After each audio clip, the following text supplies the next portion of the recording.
Ռուսաստանի անվտանգության դաշնային ծառայությունը ստիպում է տարբեր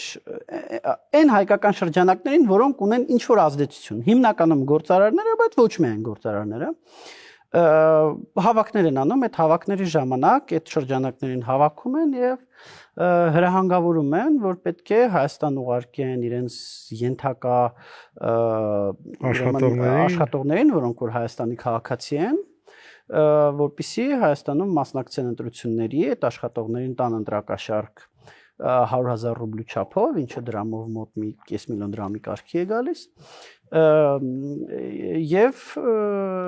մի մասի դեպքում տալիս են քաղաքական ուժի անվանում, թե որին պետք է ընտրել, նորում երկու ուժի անվանում են տալի, մի ուժի չէ, տարբեր տեղեր, տարբեր ուժի, կան, տեսեք, քաղաքական ուժերի մասով ապացույցներ, որ ունենանք, որոնք որ կարող ենք հրապարակել, այդ ժամանակ քաղաքական ուժերի մասով կհրապարակենք, որտեղ մենք ապացույցներ ունենք, բայց մենք այդ ապացույցների մի մաս չենք կարող հրապարակել, որտեղ այդ ապացույց հրապարակելը շատ ուժեղ խոցելի իրավիճակի մեջ կդնի այն մարդկանց, ովքեր որ Ռուսաստանում մեզ օգնել են, որպեսզի մենք այդ ապացույցները հավաքենք։ Մենք տեղեկություններ ունենք Ռուսաստանի 7 ռեգիոններից,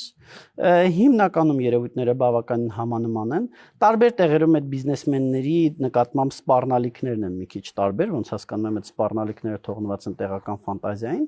եւ որպես կանոն ես պիտի ասեմ, որ մեզ ահազանգողները հենց բիզնեսմեններն են,